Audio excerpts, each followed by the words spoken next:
All right, good evening, everyone. Let's begin. So we're going to focus Emirz Hashem for tonight and next week, Emirz Hashem, on some of the topics concerning Megillas Esther. So whereas next week we'll focus a lot more on the kind of the Yom Tov of Purim and the different aspects of the halachos of Purim, really tying it into the deeper message of Chazal. Tonight I'd like to focus a little bit more on Esther HaMalka. Esther HaMalka, I've always felt, is one of the most enigmatic figures in Tanakh. And the reason she's an enigmatic figure is because we really know very little about her, but at the end of the day, she becomes the dramatic heroine of the story. She's a young girl who's literally plucked from obscurity. We know absolutely nothing about her. The Megillah gives us a little bit of genealogical background. We know about the family she comes from. We know that she comes ultimately, according to Chazal, from royalty, from King Shaul. But other than that, there's nothing really that we know. And to kind of compound that, I've always felt, and I guess this is why there's a piece of me that feels profoundly sad for Esther HaMalka, which is at the end of the Megillah, when we all go ahead and we all start singing Shoshanas Yaakov, everyone is happy, everything is fantastic. So understand, the story of the Megillah ends happily ever after for everyone but Esther HaMalka. Meaning the Jews were saved, which is incredible. Salvation came about, which is incredible. But at the end of the day, Esther HaMalka is trapped in a marriage to a man that she did not choose, in a life that she did not choose. Compound that with the narrative in Chazal that she was married to Mordechai HaTzadik, which means, and now again, Mordechai becomes one of the most trusted advisors of Achashverosh. So every single day, she's of course living with the king, but she sees her former husband coming and going within the royalty, again, operating in the inner circle of the king. A heartbreaking story. And it always struck me, this incredible dichotomy. We celebrate, we're all happy, everything is fantastic, and yet the heroine of the story, for her, although of course she has the great zechus to go ahead and serve as a primary actor in HaKadosh Baruch Hu's plan to save the Jewish people, I don't know what happiness she was able to find for herself in life afterwards. So I'd like to focus a little bit on Esther HaMalka and try to understand kind of like the deeper impact and the deeper meaning of her personality. So let's take a look at number one. So the Gemara says as follows, Haman min haTorah minayin. So the Gemara actually says something very interesting. The Gemara asks, from where do we find, obviously Purim is a rabbinic holiday, which means that Purim, of course, comes about after the close of the Chumash, but yet we believe that the Torah is the source of everything. So as such, where do we find the scriptural allusion or a source to Haman in the Torah? So which the pasuk says, Gemara says, Hamin ha'etz. We find it from the pasuk of Hamin ha'etz. What is it referring to? If you take a look at number 2 for just a moment. So this is by Adam and Chava. After Adam and Chava go ahead and eat from the Eitz Das Tov Vara, so HaKadosh Baruch Hu goes ahead and confronts Adam, and Adam says, I went to hide because I realized that I was unclothed. So HaKadosh Baruch Hu tells him, Vayomer, mi gid l'cha ki eromata. Who told you that you were unclothed? Who told you, it's not that who told you was unclothed, who told you there's something to be ashamed about, being unclothed? Who told you this? Tell me, did you eat from the tree that I told you not to eat from? So the Gemara says something very interesting. So what's the scriptural allusion to Haman? It's the same letters. Haman is Hey Mem Nun, and Hamin ha'etz. Have you eaten from the tree? So from here, Chazal see a scriptural allusion to Haman. Back to number 1, Esther min haTorah minayin. But from where do we find the scriptural allusion to Esther?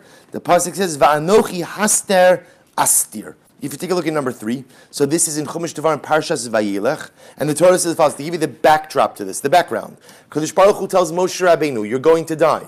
And when you die, the people will not follow in your way. They will veer off in their own direction, do their own thing. And when they do that, HaKadosh Baruch Hu says, Va'anochi hastir astir panai bayomahu al kol ha'ro'ah asher asa ki farna el Elohim achirim. And God says, I'm going to get angry and upset at you.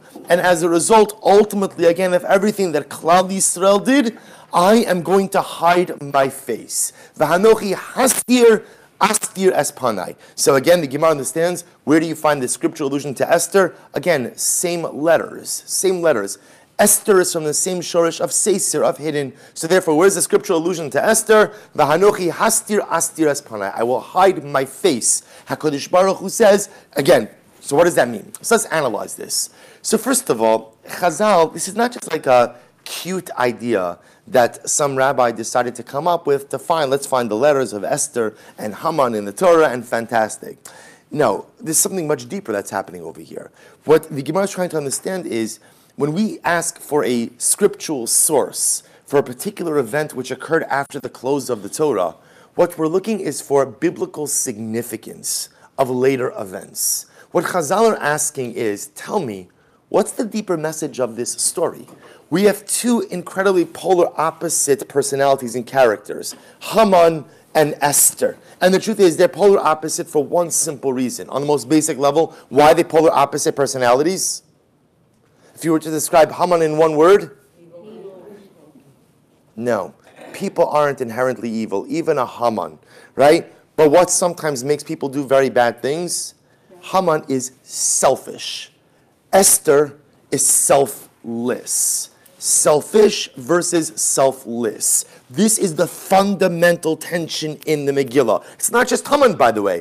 It's Haman, it's Achashverosh, it's Vashti. On the other side, you have Mordechai, Esther, Charvona. You have this tension of personalities, of individuals who are selfless versus individuals who are selfish. That's the most basic tension. What Chazal is trying to figure out is, tell me, what's the deeper understanding here? What's the real narrative? What's the real message that's unfolding in the Megillah? So let's focus for a minute on the Hanochi Astir. So if we take a look at number 4, so the Maharsha explains very beautifully. He says, "V'ze'amar Esther min haTorah minayin."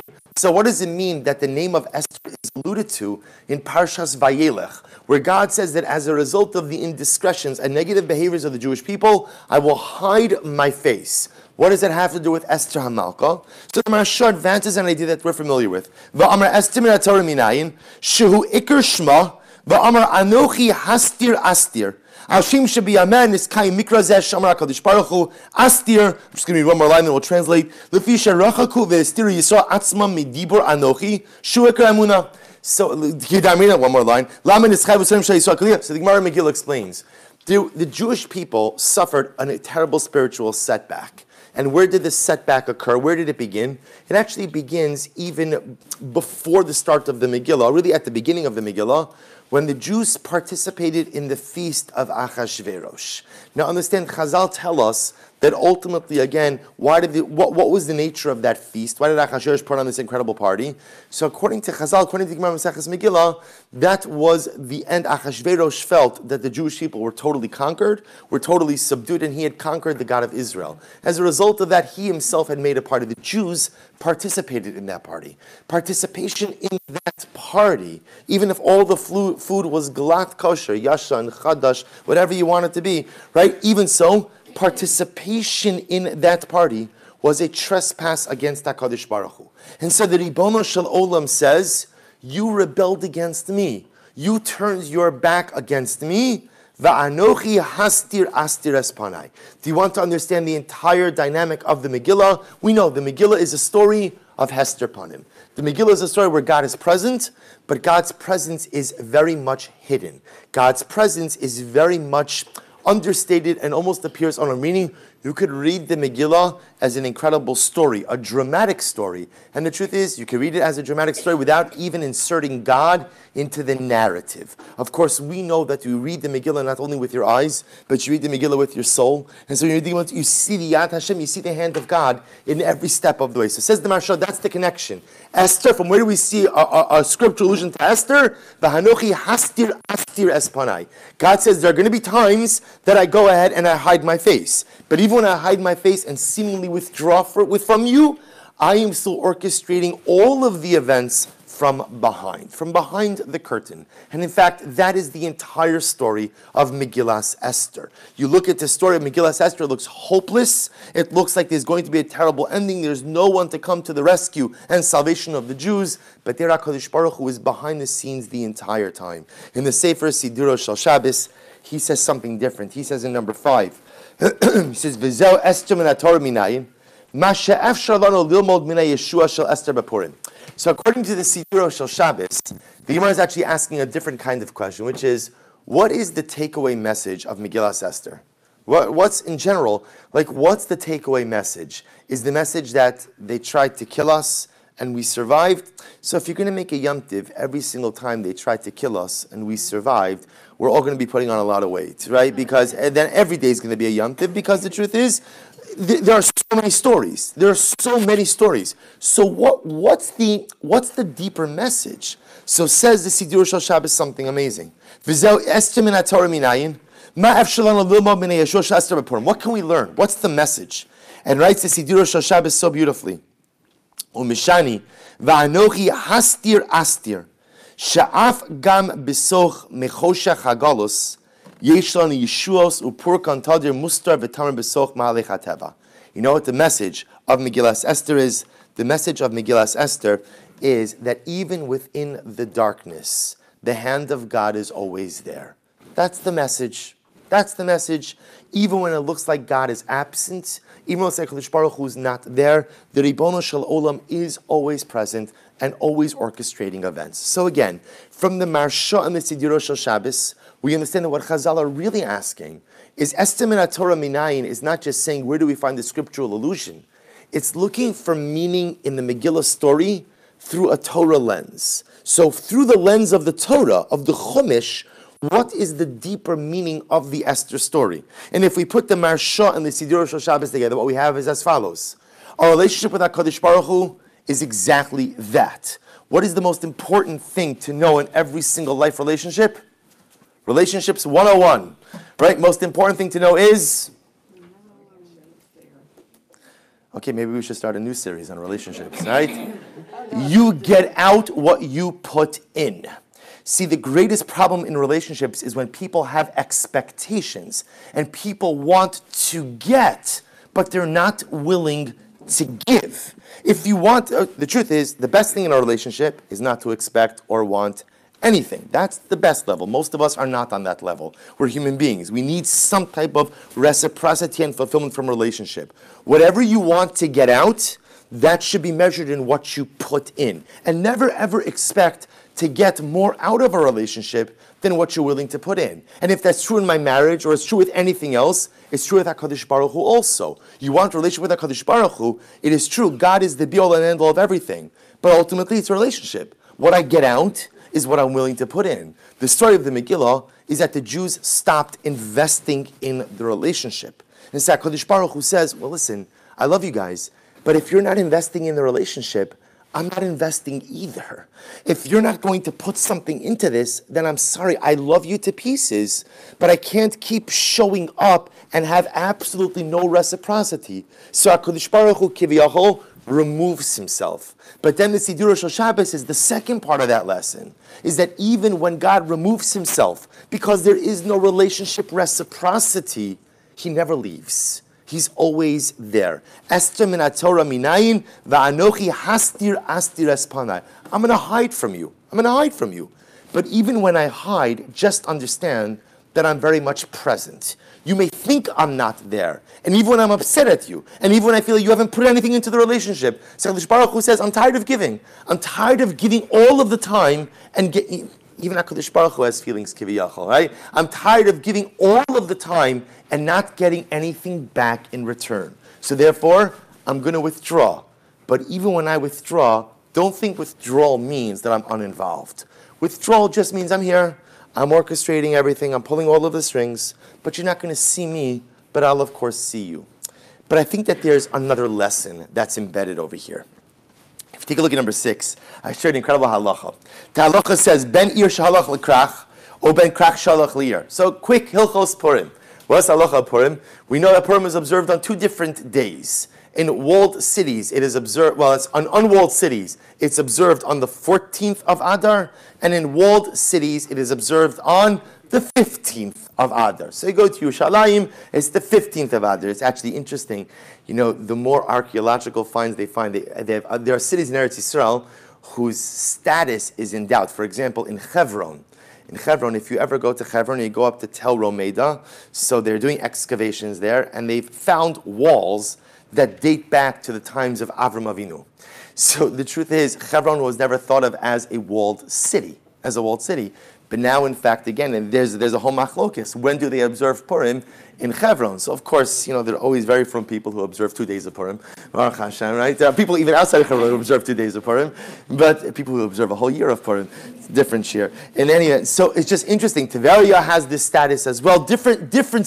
So the idea is walled cities, 15th of Adar. Unwalled cities, 14th of Adar. Shulchan Aruch deals with a very simple case. I live in Baltimore. What happens if I'm in Yerushalayim?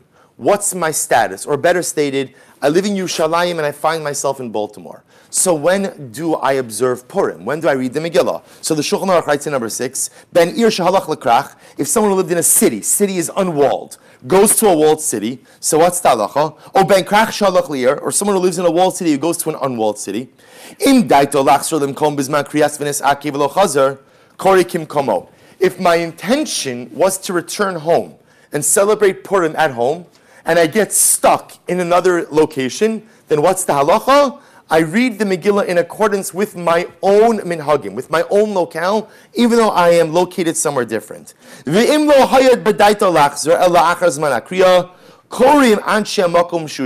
is amazing. So now, let's say I have the great zchus to go to Yerushalayim for Purim, and I don't intend on coming home, right? So what's the halacha? When do I observe Purim? Like a Yerushalmi. I observe Purim on the 15th of Adar. Okay, fine.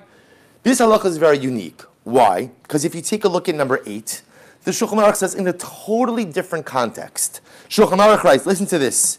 Mi sheyashav b'medina lamed yom. If you've lived in a particular city, Medina literally means country, but in this context it means a community, for 30 days, kofin oso litein staka lekupa in b'nei Medina. Once you've lived in a particular city for 30 days, you are obligated. They force you to contribute to the local charities. You have to. Some things don't change, right? In Klal Yisrael, right? So again, this in all seriousness is a din of achrayus. You live somewhere. You have an obligation to support the infrastructure of the place that you live. So the Shulchan Aruch says, amazingly enough, you show up in a city. You're there for 30 days. They're going to show up at your house to ask you to donate to the local tzedakah. Yashav sham gimel chadashim. Once you've lived in a place for 3 months, kofin also litin tamchui. You have to hear the tamchui. The tamchui was the soup kitchen.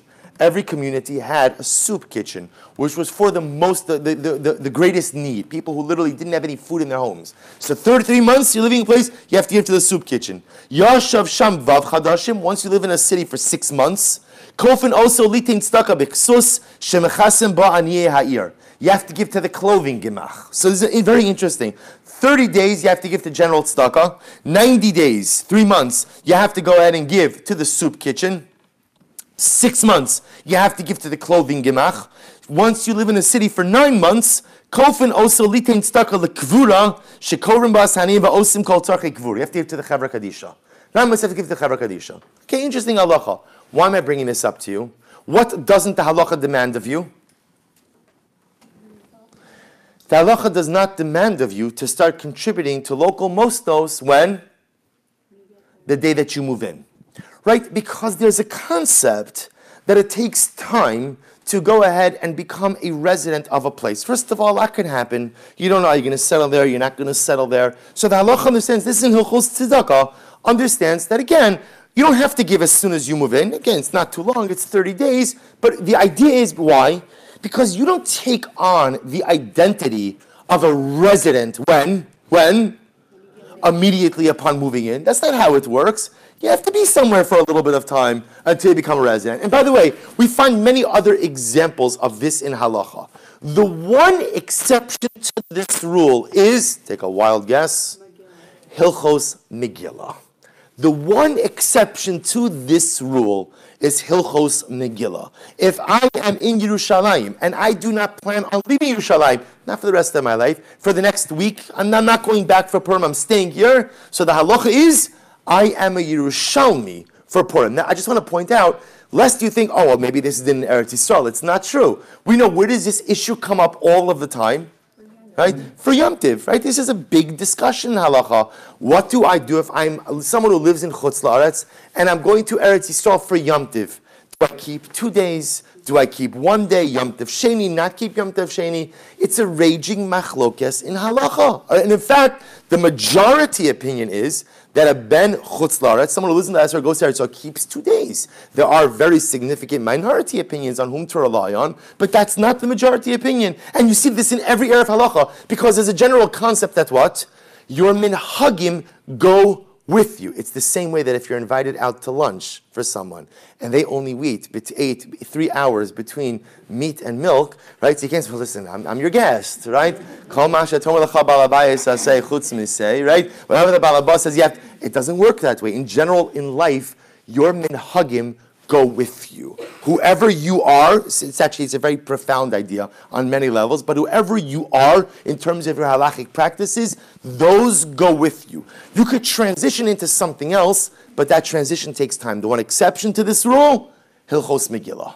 That as soon as you decide you're not going home, you immediately become a Yerushalmi, or reverse is true also. If you left Eretz Yisrael and you're in Baltimore, you immediately become a Baltimorean, and you're going to go ahead and observe Purim on the 14th. So how do we understand this distinction? Why is it that Purim is different than any other area of halacha, where every other area of halacha, I need a transition period to become a citizen of this new community, of this new country, but yet Hilchos Purim, the change is instantaneous. Hilchos Purim, I'm in Yerushalayim, I'm a Yerushalmi. I'm in the diaspora, I'm a diaspora Jew. What's the pshat? So I want to show you something amazing. Take a look at number 9. So to answer this, to understand this halacha, we're going to have to take a little bit of a detour.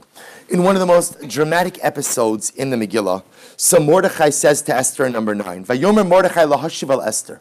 Mordechai says to Esther, remember again, this is after, just to give you the context, the decree of Haman has become publicized. People know that Haman's intent is lahashmid, laharog, ula'abed. He wants to destroy all of the Jews. So what happens? Mordechai sends a message to Esther, and what does he tell her? What does he tell her? You have to go to the king and beg for the king to save your people. And Esther essentially responds, no. No, she says it nicer than that. I haven't been called to the king. Everyone knows if you go to the king without being summoned. But essentially she says, no, I'm not doing this. And Mordechai responds in such a dramatic way. Number 9. Mordechai lahashiv al Esther.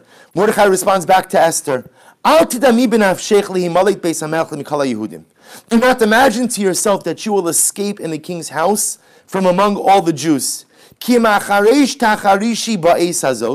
For if you are quiet at this time, if you do not do anything, if you're passive,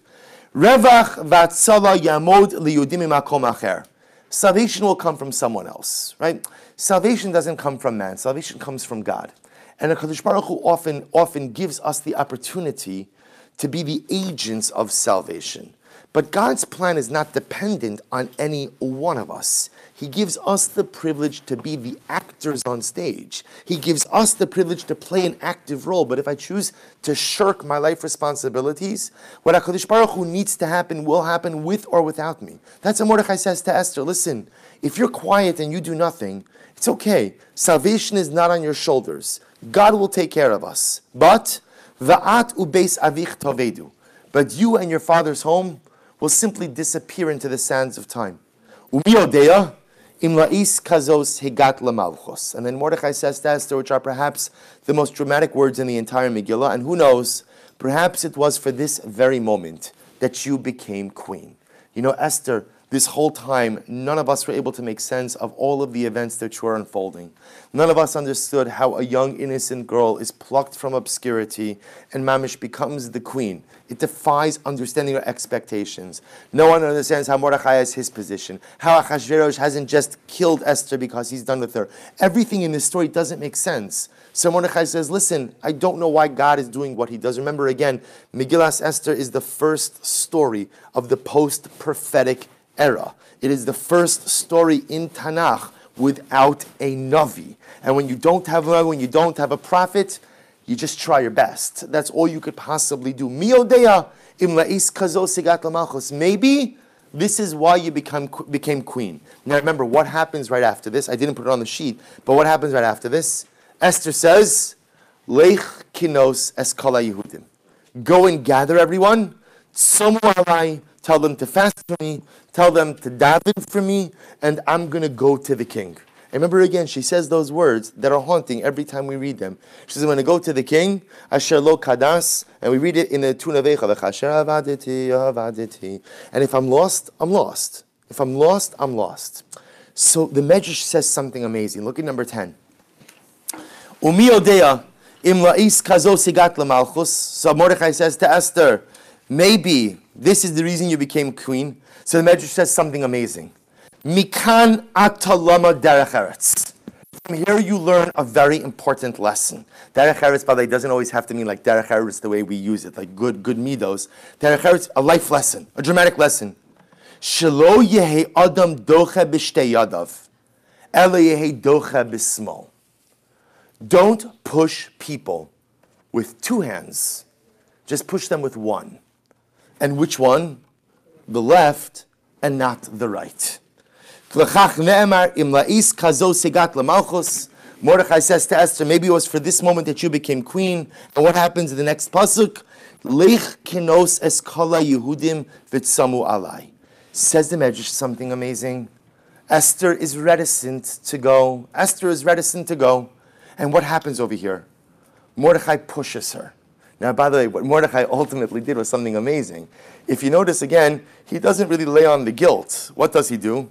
What does he do?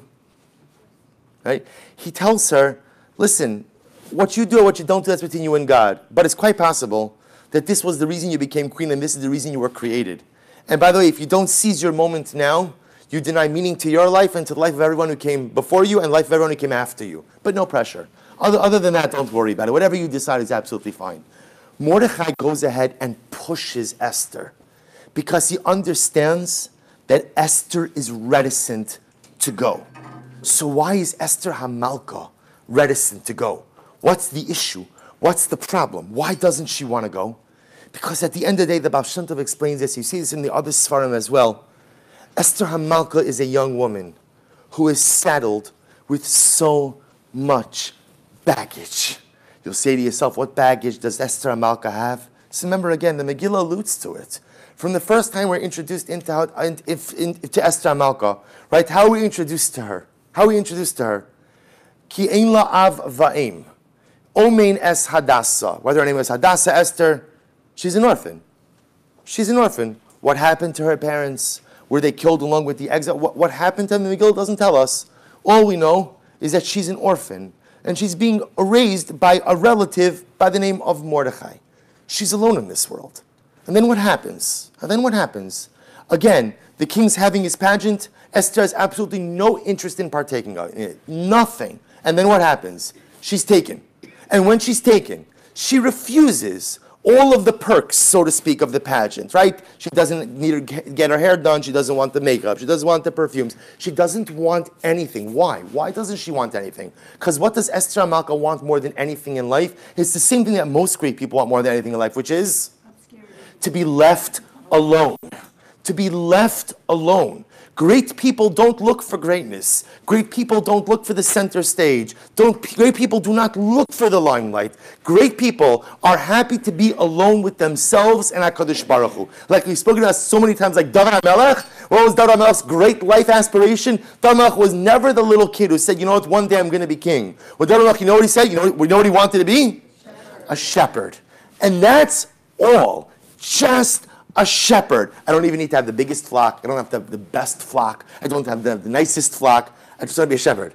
Avram Avinu, again, happens to overhear Lech Lecha one day.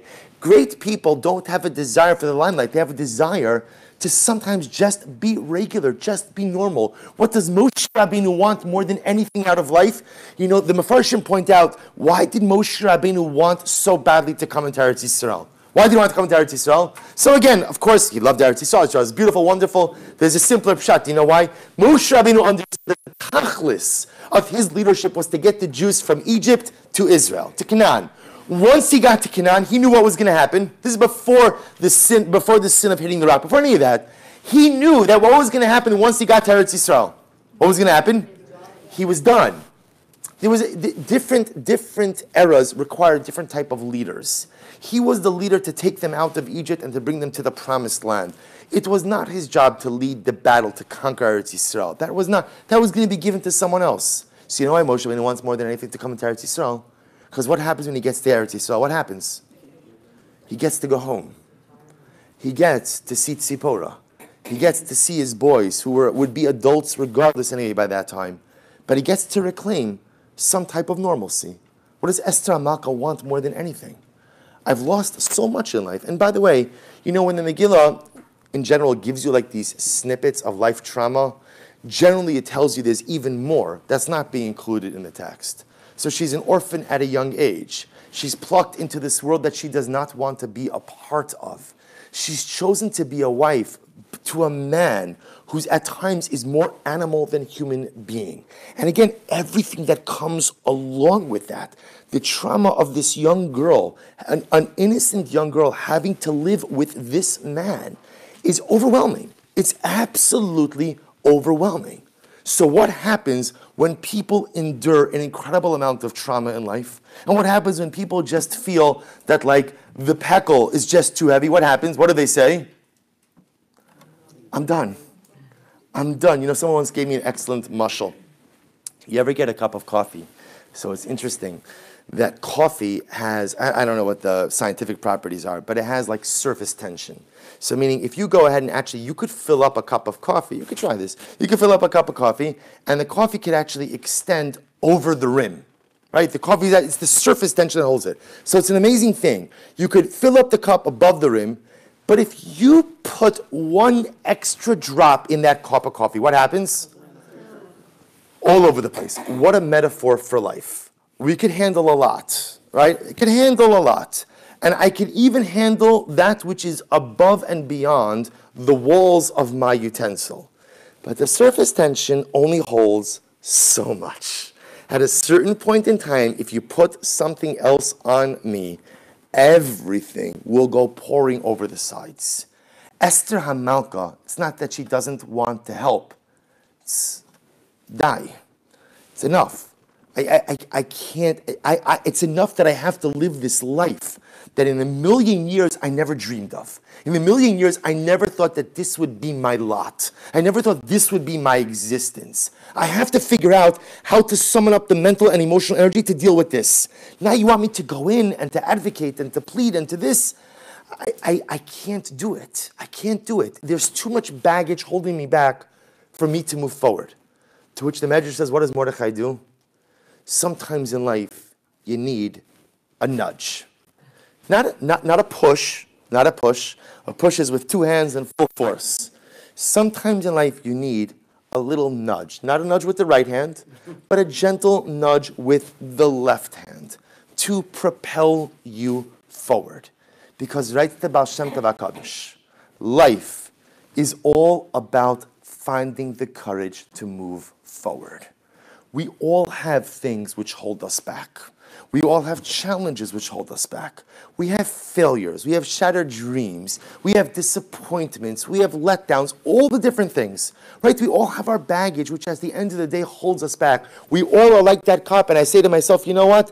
I'm done. I'm just done. I can't do anything anymore. And in that moment, you have to find the courage. Sometimes in life, you're lucky enough to have someone who gently nudges you forward, right? But if you don't have that someone to nudge you forward, you have to nudge yourself. Says the Baal Shem Tov HaKadosh, what's unfolding over here is Mordechai understanding. Esther, I got it. I understand it because I've been by your side every step of this traumatic life journey. You can do this. You can do this. And I'm going to help you. I'm not going to force you. I'm not going to push you. I'm going to give you the gentle nudge. Because life is all about finding the courage to move forward. I'll show you something amazing. If you take a look at number 11, the Rabbeinu Yonah writes something so beautiful. He says, HaTorah, nothing to do with Megillas Esther, just an incredible insight. HaTorah posachas bereishis ba'os beis. The Torah goes ahead and begins with the letter beis, which of course is intriguing on a variety of levels, because why wouldn't the Torah start with the letter aleph? But it begins with beis. Why? What's the beis? Get ready for this. Ki yusgura mishloshes stadeha. What's amazing about the shape of a base? You can look at it on your sheet. What's amazing about it? It's closed on three sides. It's closed on three sides. And the only part of the base that is open is what? Is the part of the letter in front. He says, Lambenu, she'ein lo la'adam lachshuv laharher, mala mala mala mata malifnim mala achar. That a person should not spend their lives thinking, what's above, what's below, what's before me, what's behind me. Shekasher adam posech umaschel lasok b'Torah, alav lishkoach min ha'avar ulahabit ach rak al ha'asid. Sometimes in life, if you want to be successful, you have to stop thinking about the past and fully focus yourself on the future ahead.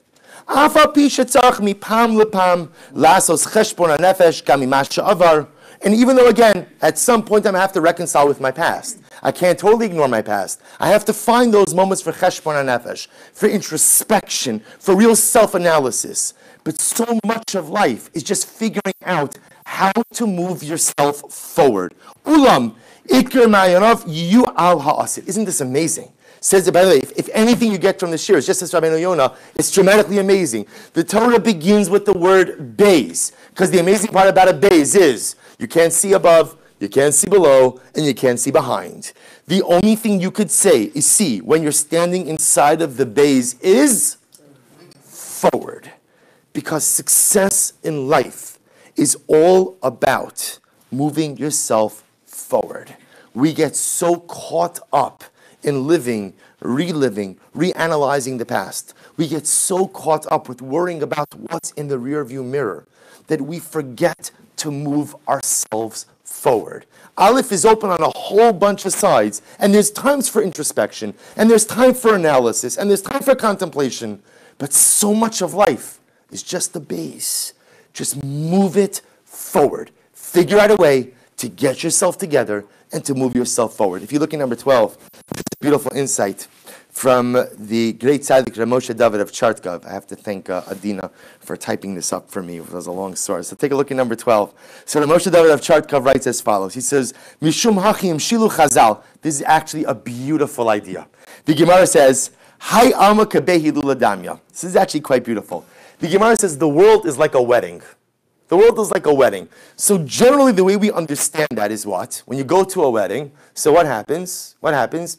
Baruch Hashem, so much to eat, so little time, right? So there's a whole smorgasbord there, and I want to have some of this, I want to have some of that, but should I wash? There's fish, there's meat, I have a whole cheshbonos, and there's a limited amount of time, so you grab what you can. It's an incredible metaphor for the world. The world is filled with incredible opportunities, but when it comes to an end, life comes to an end. Whatever you got, you got. Whatever you grabbed, and whatever you missed out on, you missed out on. But the Chartkov Rebbe says something different. Listen to this. Shairuba da'alma yada, so listen to this. Shairuba da'alma, ein yada masages lechatin es yiladeim bechavod, mibli litztarich lidei matnos basar vadam o lidei halva asam. So listen to this. He says most people, when they're making a wedding, so endure some type of financial strain. So it's good to see things haven't changed all that much, right?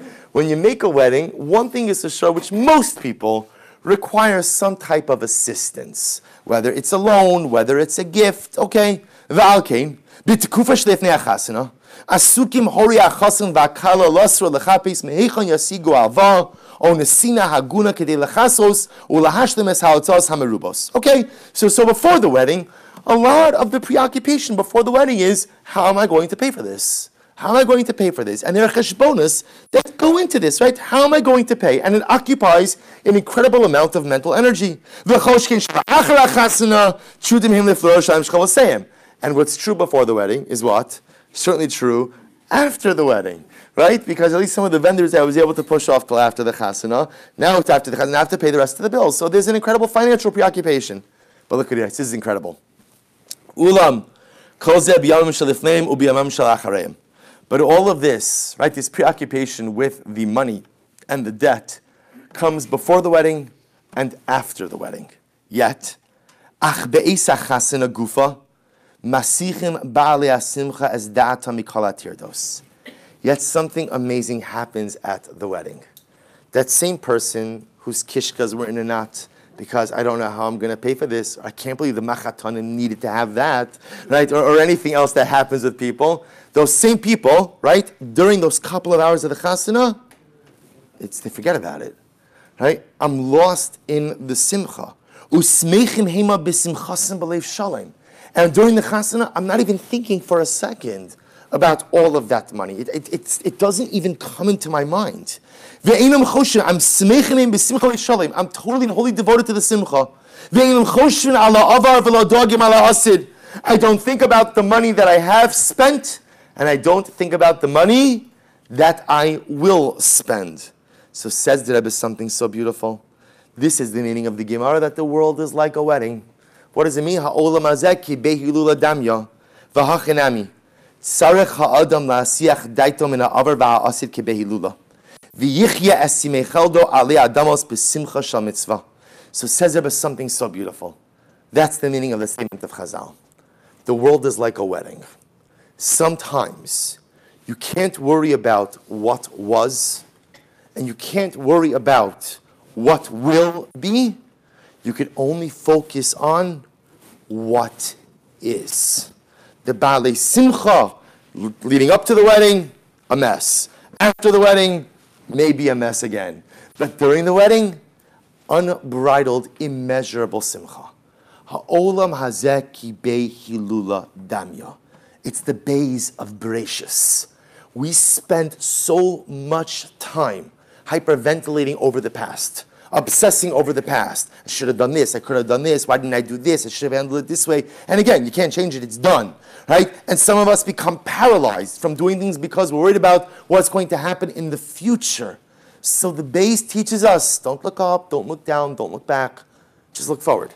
Sometimes you just have to Sometimes you have to say to yourself, it's the chasana. I can't worry about the bills beforehand or the bills that are going to come afterwards. I just have to focus on the here and now.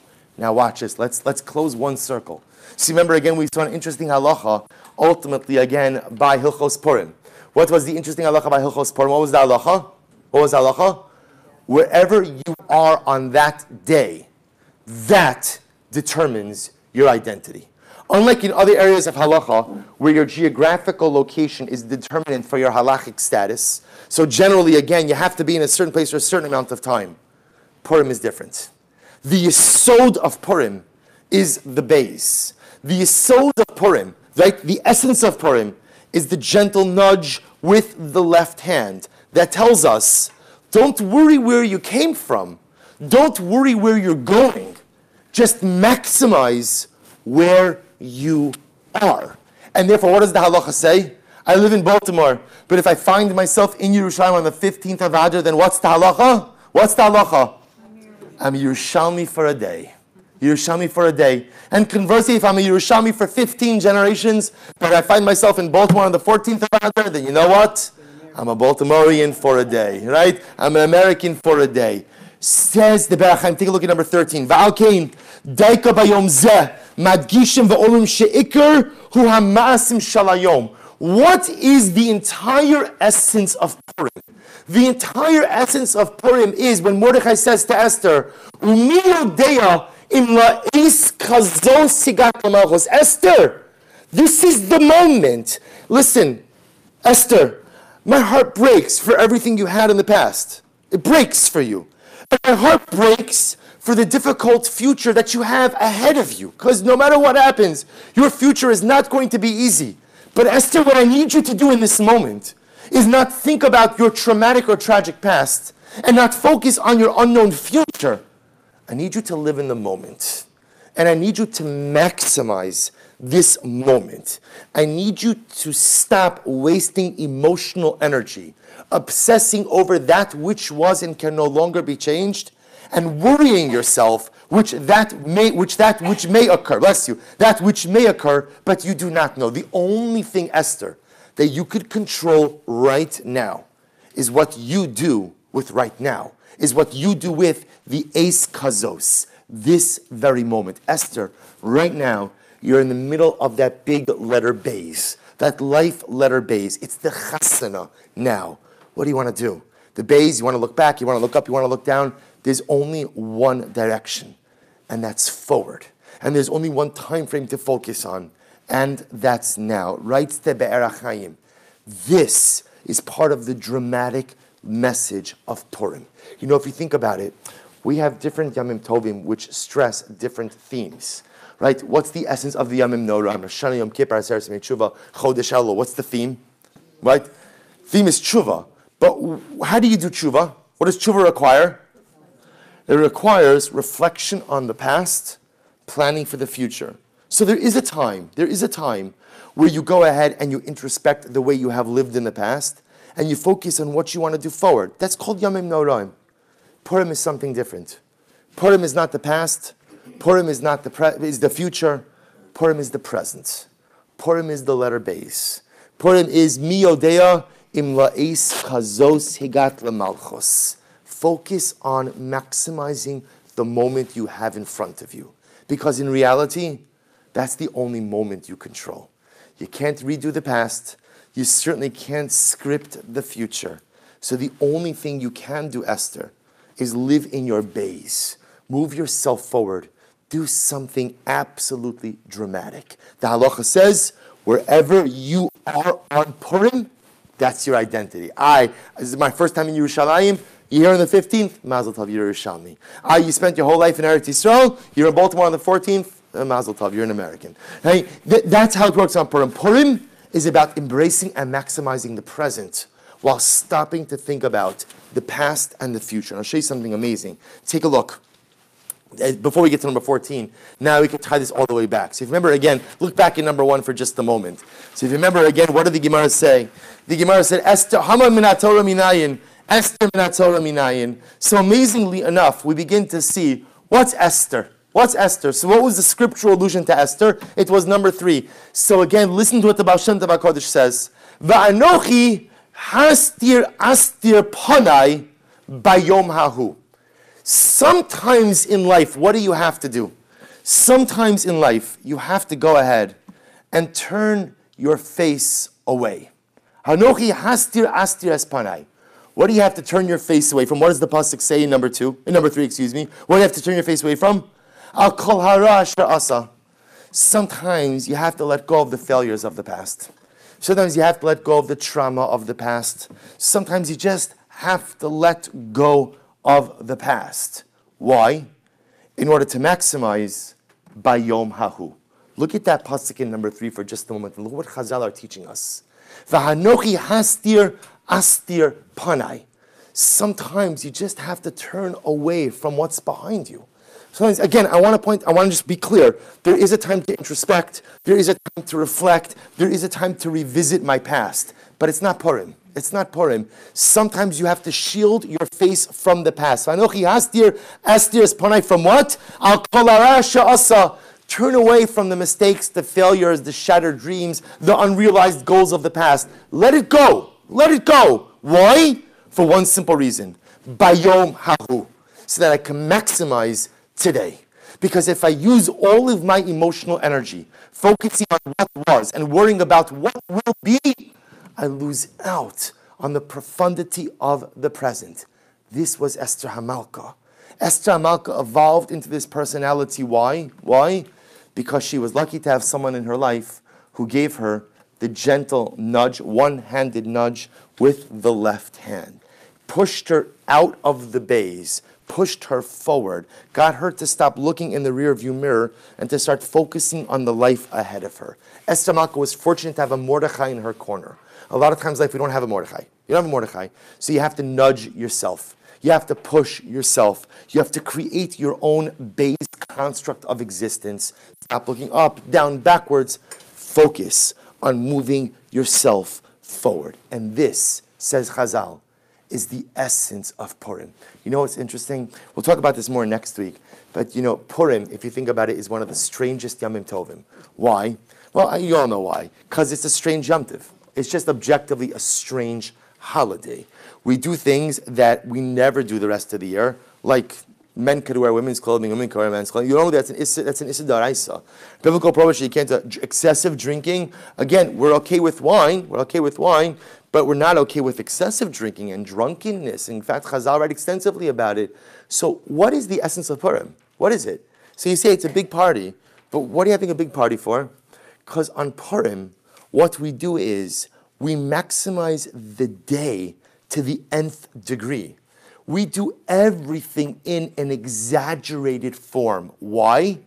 to get as much simcha as I can out of one 24-hour period, right? Purim is all about maximizing my present. What about the impact that my simcha is going to have on the morning after? It's an issue, right? It's an issue, and it requires one to think about how they spend their Purim. But that's what Purim is. Purim is an overemphasis on the present to the exclusion of the past and the future. Because sometimes in life you just have to figure out how to stop looking back and start living in the here and now. That's Esther. On the flip side, what did Chazal say about Haman when this will end? So remember again, what was the pasuk for Haman? In number 2, Vayomer mi yigid lecha ki erom ata hamina'etz asher tzivisicha leviltiacha. What does God say? God says to Adam, Adam, did you eat from the forbidden fruit? Past tense. He's referring ultimately again to something done in the past. What's Haman, or who is Haman? Haman is the guy, Haman is the personality who cannot get out of his own way. Haman is the personality who is so caught up in the quote-unquote failures of the past that he has an inability to move himself forward. Where do we see this? Take a look at number 14, with this will end. So this is one of, again, I kept saying one of the most dramatic pieces of the Megillah. They're all dramatic pieces of the Megillah. But listen to what happens over here. Remember again, this is after the first party with Esther and Achashverosh. Haman is so happy. Haman is so happy. Ukiros Haman es Mordechai b'shar HaMelech v'lo kam v'lo zam imenu v'yimalei Haman ha-Mordechai chema. Right? So what happens? Mordechai doesn't bow. Haman gets all upset. Skip down a little bit. So if you skip to Pasuk Yud Gimel, so Haman tells Zeresh, his wife, about all of the incredible things. I was invited to be with the king. I was invited to this party with the king and the queen. It's only me. And then Haman says something so amazing. Number 14, Pasuk Yud Gimel, verse 13. V'chol zeh, all of this greatness, einena shovet li b'chol eis, asher ani ro'es Mordechai ha-Yehudi yoshev bashar hamelech. And what does Haman say? You know that thing that happened 20 minutes ago that keeps happening? I just can't get over it. I can't get over it. What's a Haman?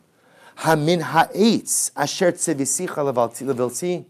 A Haman is a person who can't get out of his past, right? But Haman, that happened 15 minutes ago. It's done. Let it go. He can't let it go because he couldn't let it go the time before. He couldn't let it go the time before that, and he's never been able to let it go. And when you constantly live with the quote-unquote failures of your past, you are unable to move yourself forward in life. And herein lies the fundamental distinction between a Haman and an Esther. A Haman is the personality that cannot let go of the trauma and pain of the past and therefore cannot move forward. An Esther personality is someone who is always aware of their trauma and difficulty, always aware of the peckle that they always have to hold, but they choose to live their life in a baze, where I can't constantly look back, up or down. There's only one way to look, and that's forward. And this is what Chazal are saying in number 1. Haman minat Torah minayin hamin ha'etz. Esther minat Torah minayin v'hanochi hastir astir. You want to know what the essence of Purim is? We all have a choice in life. There are many things we cannot choose. We know that very well. But our disposition and our outlook in life is absolutely something we choose. And not just once. I was going to say we choose it every day. But the truth is we choose it every single moment. And you make a choice. Do you want to be an Esther or do you want to be a Haman? Hamina eitz asher tzivisicha leveltiachol. Do you want to be the kind of person who remains constantly mired in the failures, tragedies, and disappointments of the past? If you sign up for that, just understand, you're not moving anywhere in life. You will remain rooted in place, and you will never self-actualize. Or, do you choose to be an Esther Hamalka? V'hanochi hastir astir espanai, which means sometimes I have to turn my face away from the past. I have to turn my face away from the failures, from the hurt, from the letdowns, in order to what? To build up my bayom hahu, to build up my day. Chazal clearly tell us that they want us to be an Esther and not a Haman. The halacha tells us, be an Esther and not a Haman. And that's why the halacha says, wherever you are on Purim, that's your identity. Whatever city you're in, that's your identity. Why? because everything about Purim is to drive home the lesson. Stop thinking about the past, stop worrying about the future, and put your effort into maximizing your present. We should be Zocheh Mirza Hashem to internalize these lessons, both from the Megillah as well as from the Torah, and in Mirza Hashem find the courage to nudge ourselves just a bit forward in life. Okay.